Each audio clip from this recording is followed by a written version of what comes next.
Welcome to a new series. In this series I will be generating planets, or at least making the code for it. I don't know how it's going to turn out, but today we will be working on the sphere generation and any background stuff I need. Now let's start with the backend stuff. I will be using OpenTK, a OpenGL wrapper for C#. I'm not really going to show any of it because it's kind of boring, but there, it's done. Now, let's set up a way to have multiple objects. I don't really need it, but I want to anyways. I will be using a class called renderable object that has position, rotation, scale, vertices, normals, and indices. And then I completed the OpenTK stuff like that. Well, not that fast, but you get what I mean. Then we can set up an instance of that object, and then set up backend stuff to render it, and we have this. Boring, but we aren't at the fun bit yet. We can do stuff that I wasn't able to do before, like, for example, setting the rotation and position in code. Might have set the value too high though. Quick fix, and should be good. Looks about right, yeah. Now we can start generating the Icosahedron.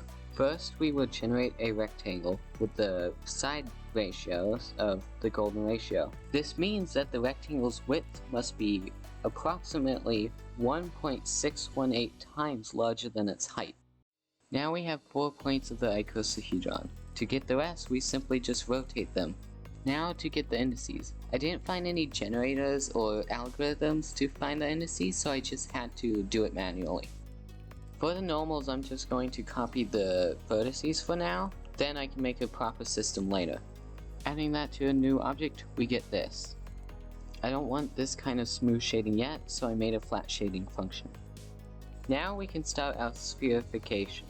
We do that by subdividing our triangles into 4 smaller triangles, then projecting onto a sphere. Getting the new vertices and indices is quite simple. Get point A, add that to point B, divide it by 2, then normalize it, and you get your midpoint.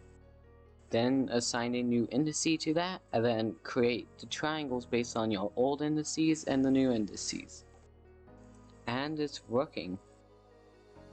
Here are a bunch of subdivision levels, 0 through 6. These subdivision levels are just how many times we run the code. Now I got a little bit carried away and already added a little bit of terrain generation. That is not how I want to do it in the end, by just sampling a noise value at the position of the vertex and then multiplying the vertex's position by that noise value. And it works surprisingly well for just a noise function, though I probably need real shadows so I can get a sense on the terrain. So that's about it for part 1 of this series. Let me know what you like and dislike in the comments, and any ideas let me know please. Thank you for watching, and goodbye.